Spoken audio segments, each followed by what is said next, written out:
अभी याद है वो जो इनिशियल डेज में लिखा है? वो प्यार ही क्या जो वन साइडेड ना हो, तुम्हारा दिल उसके लिए एक्साइटेड ना हो, वो सिंगल है तो ठीक है, मगर प्यार करने का मजा ही क्या अगर वो ऑलरेडी कमिटेड ना हो। ओफो मुझे दोस्त बनाने नहीं आते या मेरे बनते नहीं हैं, और मतलब वो ये था कि वो मेरी गर्लफ्रेंड भी थी, वो मेरी बेस्ट फ्रेंड भी थी। तो और जब वो गई तो मैंने ऐसा कुछ लिखा भी था कि उसको पता था कि वही मेरी एक ना इकलौती दोस्त वही है, हाँ। जिसको मैं सब कुछ बताता हूँ, मतलब वो वाली दोस्त है। तो उसके लिए मैंने लिखा भी था कि क्या हम एक रिलेशनशिप में सच में एक दूसरे को प्यार से गले मिलके बोल सकते हैं ओके बाय? नहीं बोल सकते।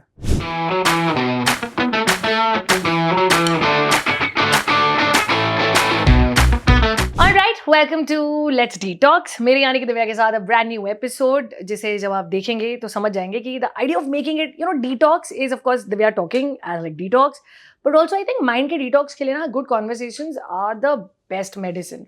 आप किसी के साथ तसल्ली से बैठ के बात करो, you will always find something for your self. मतलब जब लोग बोलते हैं ना कि ये बात नहीं करता, ये करती है, I always say sit talk and find your stories. अब मेरे साथ आज इंसान ऐसे हैं जो चलती फिरती कहानी भी हैं और फिर ये कहानी बनाते भी हैं for the world. I love his captions on Instagram, but will talk about it later. Abhas Jha, a poet, lyricist, writer, performer, and lots more. A storyteller, most importantly. Thank you for joining in, Abhash. Thank you for inviting me. तो मैं अब वो वाली बातें नहीं करूंगी जो मैं ऑफ द कैमरास कर चुकी हूँ कि हमारी कैसे मुलाकात हुई, but I have to tell you कि मेरे साथ टीम में कुछ लोग काम करते हैं जिन्होंने बार बार बोला कि get him get him. Of course there is a fan following ना जो होती है। हम एक जगह से शुरू करते हैं सवाल before we come to you. When you're on Instagram or on YouTube and you're a content creator, a writer, बहुत लोगों के मेल्स आते होंगे, मैसेजेस आते होंगे। सच सच बताना, कितने मैसेजेस पढ़ते हो और कितने ऑफन लड़कियां लिख के भेजती है that I love what you right, I love you? Messages तो बहुत आते हैं और मेल्स बहुत ज़्यादा आते हैं, क्योंकि लोगों को ऐसा लगता है कि मेल का रिप्लाई तो कर ही देगा। एंड कुछ कुछ तो ऐसे बन के आते हैं, हाँ, ब्रांड बन के आते हैं कुछ कुछ कि ये अच्छा। ब्रांड का कोलैबोरेशन है टाइप्स, और हमें नंबर चाहिए, ऐसा कुछ। बट अपनी दिल की बात बोलनी होती है।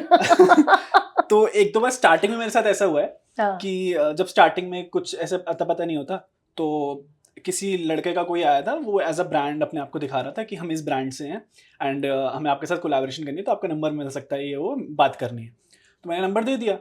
उसके बाद व्हाट्सएप पे वो अपनी कहानियां सुनाने लगा मुझे। तो ऐसे केसेस हुए हैं। और हाँ, मतलब डीएम्स तो वगैरह आते रहते हैं। रिप्लाई मैं कोशिश करता हूँ कि करूँ, और बहुत आप देखोगे भी मेरे इंस्टाग्राम तो बहुत लोगों को किया हुआ है मैंने रिप्लाई, बट काफ़ी नहीं हो पाता। और कुछ कुछ तो मतलब ऐसा है कि कुछ कुछ तो बड़े फनी इंसिडेंट है कि गाली लिख के भेज देते हैं, अच्छा, ठीक है, हाँ। अटेंशन मिल जाएगी। अब स्टार्टिंग में ही ऐसे जैसे गाली लिख के भेजी तो मुझे गुस्सा आता था पहले, तो फिर मैं उसको रिप्लाई करता था कुछ ऐसी कि मतलब क्या, तो बोलता था बस अटेंशन के लिए किया था, मुझे आपकी कहानी बहुत अच्छी लगती है, बस आपका रिप्लाई चाहिए था। I like it. वो कहते हैं ना, गुड बैड अगली फर्क नहीं पड़ता, अटेंशन किस चीज को दे दिया जनता ने, मैटर वो करता है। But that does not mean that you start abusing people. No, wrong, right नहीं, गुड थिंग्स टू द अब तो बॉय। मुझे समझ में आ गया कि क्यों गालियां दे रहे हैं। गाली इग्नोर। बट आभाष, पहले तो ये बताओ कि नाम का मतलब क्या है? It's such a beautiful name. नाम का मतलब क्या है? एक वर्ड होता है आभास, हम्म, और एक वर्ड है आभाष, मेरा जो नाम है। तो बहुत लोग कंफ्यूज कर जाते हैं कि इसका नाम शायद आभास है, ठीक है, बट मेरा नाम आभास नहीं है। आभास का मतलब होता है वो जो पहले से पता या चल जाती है, वो एहसास। जो आभाष का मतलब होता है वॉइस, आवाज, आवाज से रिलेटेड है, वॉइस मतलब होता है आभाष का। वाओ। मैंने रेडियो पे एक बार शो किया था। मैंने लोगों से बोला था अपने नाम बताओ और क्या आप जिंदगी में जो भी कर रहे हो वो कहीं ना कहीं उससे तालमेल रखता है कि नहीं। आई स्टिल रिमेंबर अ guy called Aristo called up, और वो एरिस्टोटल से नाम बना तो सच में मैथमेटिशियन का, मैथ्स का प्रोफेसर बन गया। आपके पेरेंट्स ने आपका नाम आभाष क्यों रखा, I don't know, but it's eventually your voice and your words that matter. तो आभाष, अगर मैं यूँ पूछूँ, ऑफकोर्स मैंने इनका ऑनेस्टली एक जोश टॉक देखा था। इनकी पोइट्री अक्सर like I was telling him also, मैं यूट्यूब बहुत देखती हूँ। मतलब मुझे ऐसा लगता है कि बहुत रिच कंटेंट मिलता है अगर आप देखना चाहो। And I have followed a lot about your writing also. Abhash कौन है? आभाष एक वो बच्चा है जिसको म्यूज़िक से बहुत ज़्यादा प्यार था, और उसने लिखना चालू किया, बट उसने लिखना चालू किया, और वो प्यार उसका कहीं ना कहीं फिर लिखने में आ गया। एंड देन उस मतलब वो पहले सोच के लिखता था, ठीक है, फिर उसकी ज़िंदगी में एक लड़की आई, और फिर मतलब ऐसा हुआ कि उस लड़की ने उसको लिखना सिखा दिया। ऐसी सिचुएशंस हुई तो हाँ, आभास एक मैं कहना चाहूँगा एक लवर बॉय है। I like that. And I think we will talk about what you write. और ये बात बहुत सही है, इसलिए मैं I'll go back to Rockstar and I've asked this to a lot of lyricists जो लोग लिखते हैं। मैं उनसे अक्सर ये पूछती हूँ कि जब जनार्दन जाकर कोई बात बोली गई थी कि दिल टूटना बहुत जरूरी है अंदर से उस दर्द के आने के लिए। And I was रॉकस्टार मेरी फेवरेट मूवी है, फेवरेट मूवी है। should have guessed it. Imtiaz Ali must be your favorite director. I should have guessed it. But यार आभास, ये बात सच है कहीं ना कहीं। मैं आपको बोल भी रही थी कि जब मैं बहुत लो जोन में होती हूँ ना, मैं बहुत अच्छा लिखती हूँ। मतलब मुझे ऐसा लगता है कि बहुत ऑनेस्ट लिखती हूँ।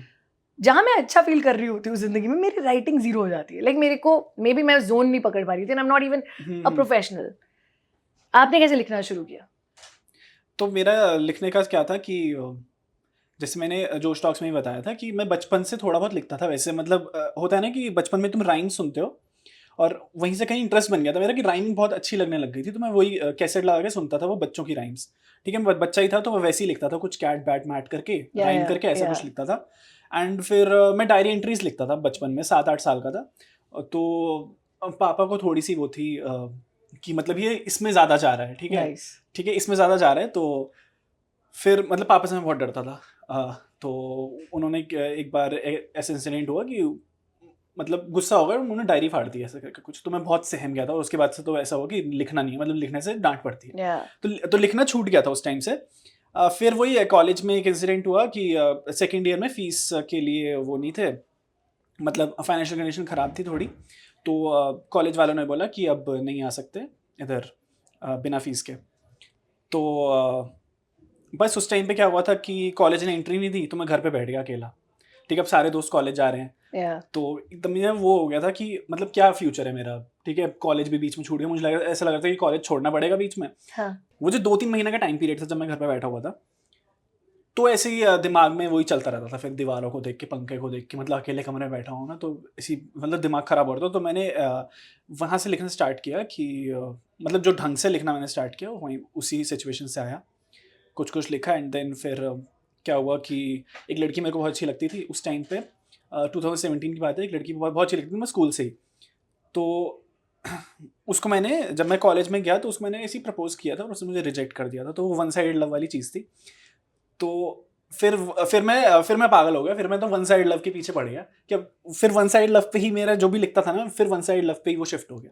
क्योंकि जहाँ मुझे लगता है जहाँ I don't know, this is about love that I have also seen, and मुझे लगता है जिंदगी में 2 अलग-अलग फेजेस में जब 2 लोग बैठे हो एंड प्यार को डिस्कस करो ना, it's also very nice. Because I think जहाँ पे आपको ना बोल दिया हो ना, चाहे वो लड़की हो, करियर का कोई चॉइस हो, कोई लाइफ में डिसीजन हो, उस तक पहुंचने की एक अलग जिद हो जाती है। मुझे नहीं पता वो सिर्फ राइटिंग के थ्रू होती है, मन में फितूर होता है, but there is something about rejection that drives you crazy. वो जीत में नहीं है।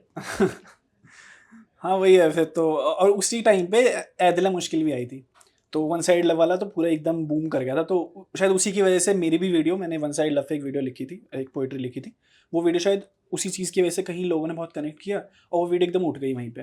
तो वहीं से शुरू हो गया था कि मतलब ऐसा हो गया था। फिर तो मैं कॉलेज में फेमस हो गया था कि इस लड़के की वीडियो थी। और वो ऐसा था कि वो वीडियो फेसबुक के बड़े बड़े पेजेस ने उठा ली थी और वहाँ चली गई थी सारी। तो लोग पहचानने लग गए थे। तो वहीं से स्टार्ट हो गया। फिर मैंने कंटिन्यू लिखना स्टार्ट कर दिया कि हाँ मतलब इससे कुछ हो रहा है। आई नो बड़ा वाइल्ड थॉट होगा, but do you remember first lines जो जिंदगी में लिखी हैं, कुछ इनिशियल डेज की, जब अपनी राइटिंग अब खुद याद करके बोलते हो? Because now it has evolved of course, अब तो हम आगे बढ़ रहे हैं, राइटिंग भी इवॉल्व हो रही होगी विद टाइम। हाँ, अब तो मुझे शर्म आती है पढ़ने में अपनी पुरानी राइटिंग, बट वो फिर भी याद है वो जो इनिशियल डेज में लिखा है।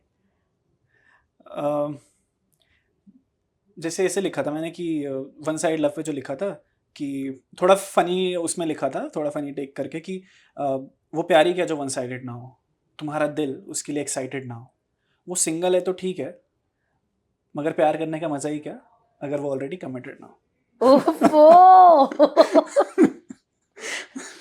मतलब मुझे लगता है दिल तोड़ाना भी एक शौक होता है। किसी पिक्चर का डायलॉग था, पिक्चर याद नहीं है, बट दिल तोड़ाना और बार बार एक ही शख्स के हाथ तोड़ाना, ये शौक, जिद, फितूर सब कुछ है। And as far as I understand, of course rejections और सेटबैक्स आपको थोड़ा फायर भी दे देते हैं। So college, of course financial conditions like you mentioned, एक चैलेंज वो था। फिर पढ़ाई भी करनी है, एक चैलेंज वो है। एंड देन ऑफ कोर्स दिल टूट जाना, दिस हैपेंड देयर आफ्टर। उसी टाइम। तो कभी कभी ऐसे लगता है कि मेरे साथ सही क्या हो रहा है। वो वाला फेज आया था कि यार why is it me who is going through all of this, like वो वाला स्ट्रगल कैसे हैंडल किया है? मुझे लगता है मैंने लिख कर ही हैंडल किया है, क्योंकि पहले ऐसा था कि मेरे ज़्यादा दोस्त भी नहीं हैं, ठीक है? मतलब मेरा ऐसा है कि मुझे पता नहीं, ऐसा लगता है कि मुझे दोस्त बनाने नहीं आते या मेरे बनते नहीं हैं, तो मेरे ज़्यादा दोस्त आजकल हुआ नहीं। मेरा भी ऐसे मन करता था कि मेरा भी एक ना ग्रुप हो पूरा, एकदम दोस्तों का जैसे ग्रुप होता है। तो मेरे वही हमेशा गिने-चुने ही दोस्त रहे हैं, 1-2, और बीच में तो ऐसा हो गया था कि अब लोगों की भी ज़िंदगी है, तो वो भी बिज़ी हैं। या अब हमेशा तुम्हारा कॉल कोई नहीं उठाता। या तो मेरे साथ तो ऐसा बहुत होता है कि मैं बहुत मोमेंट्स पे ऐसे बहुत अकेला फ़ील करता हूँ और कोई नहीं होता बताने के लिए। तो मेरा तो सबसे अच्छा वो है कि मैं लिख देता हूँ, और लिखने से मुझे लगता है कि कुछ तो बाहर आ जाता है, और उसके बाद यस। थोड़ा-सा मैं ऐसे रिलैक्स हो जाता हूँ।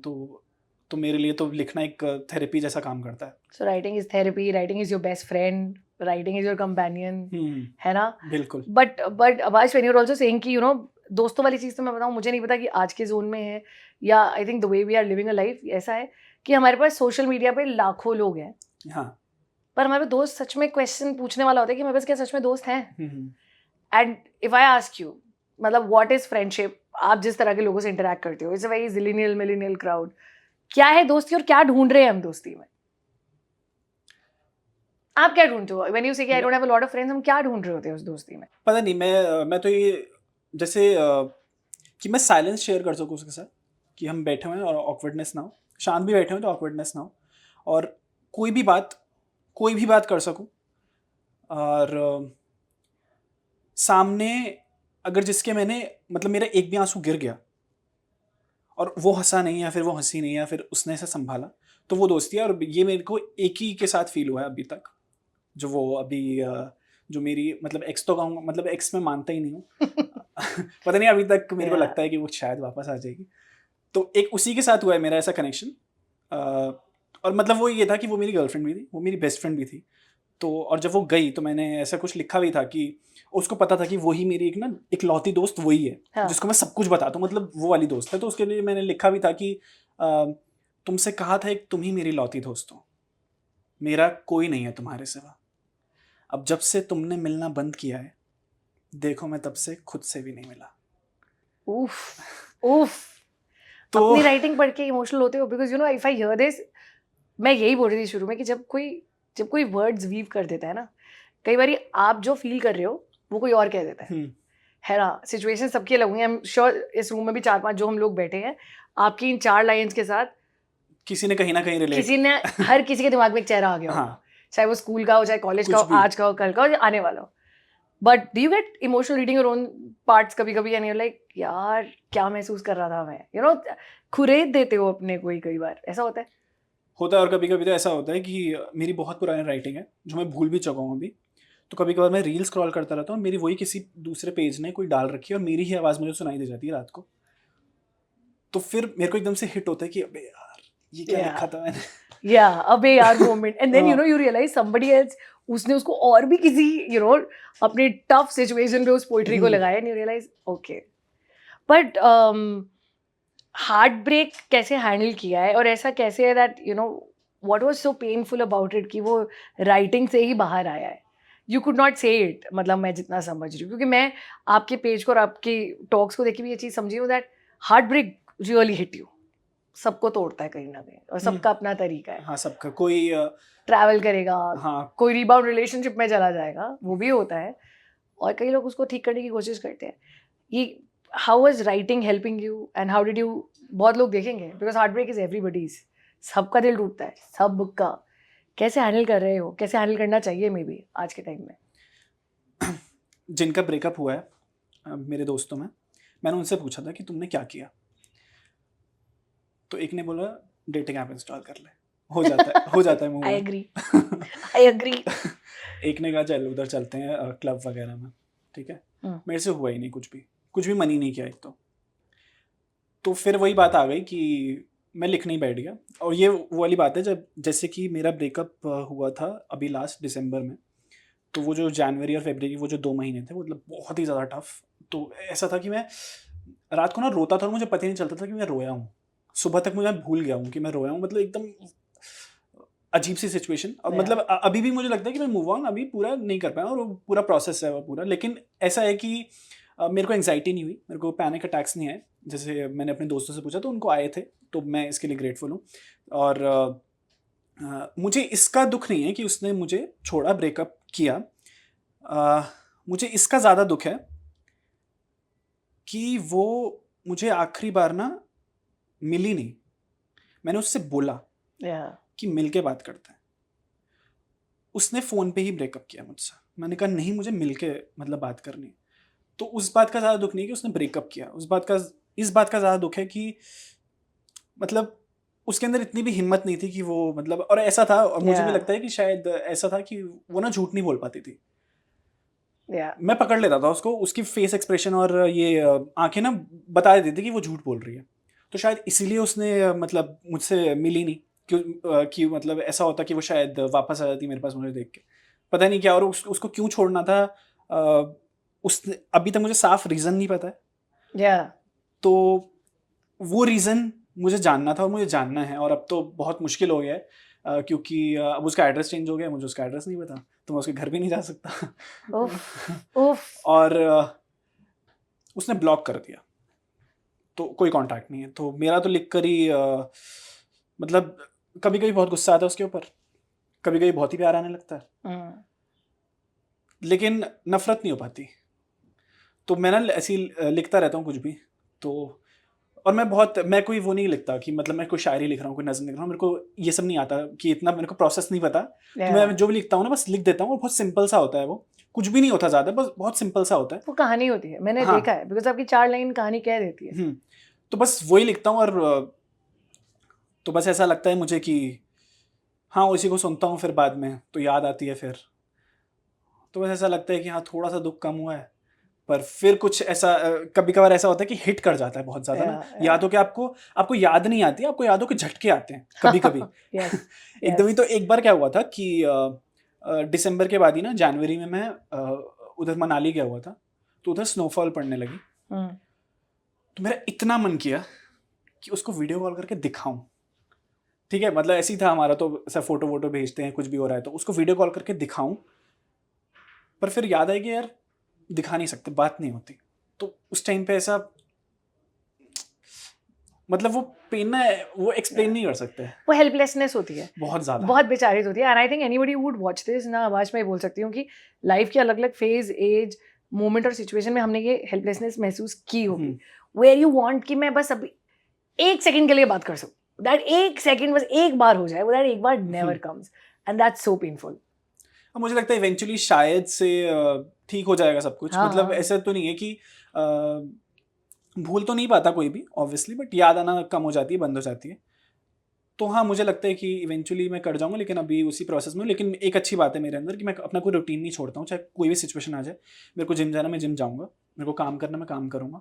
तो ऐसा नहीं है कि मैं सब छोड़कर बैठ गया हूँ, और या फिर एकदम देवदास बन गया हूँ, उसकी याद आ रही है और ये सब छोड़ दिया, कुछ नहीं है। अपना सही है, बैक ऑफ द माइंड वो रहती है, वो ठीक है अपना, तो काम तो करना ही है। काम करना ही है। आई थिंक यू नो बाज what is important is that आपको ना अपना आउटलेट पता है। मैं ये बोल रही हूँ कि व्हेन यू सेइंग याद आनी बंद हो जाती है, पता नहीं वो भी शायद, मुझे लगता है एक if there is a true love जिसे हम बोलते हैं, वो लाइफ लॉन्ग प्रोसेस है। I think it only gets better. मतलब I still remember when I had a breakup, मुझे लगा था this is it, like breakup back in college days, it's been years, पर वो है। मतलब आपके पास उसके बाद आपके कई दिल टूटेंगे, शादियों का भी कुछ नहीं पता, बट वो जो एक कहते हैं ना योर फर्स्ट लव और that truest form of love, it stage with you. और कुछ टाइम के बाद मुझे लगता है मरहम का काम ये चीज़ कर देती है। मैं लाइफ से जो मैंने देखा है, चीज़ें अच्छी याद रहती हैं, धीरे धीरे एवरीथिंग बैड दैट हैपेंस ना, कुछ सालों के बाद वो फिल्टर आउट हो जाता है। मुझे लगता है life is beautiful that way. But मैंने आपकी पोएम लाइक आपके पेजेस पे देखे हैं 2 वीडियोस, एक जिसमें आपने बात करी है कि एक लड़का जब प्यार में होता है, वो कभी देखा है, एंड मैंने एक वीडियो वो देखा जहाँ एक लड़की जब प्यार में होती है तो वो कैसी होती है। What is the difference when you were in love? Like, I mean, a lot of men would probably watch it. लड़का जो प्यार में होता है ना, हाँ, तो वो बच्चा बन जाता है, और लड़की जब प्यार में होती है ना, वो माँ बन जाती है। yeah, लड़की जब प्यार में होती है, वो माँ जैसा ख्याल रखती है पूरा, ठीक है। और लड़का जब प्यार में होता है ना, तो वो एकदम बच्चे जैसा बन जाता है।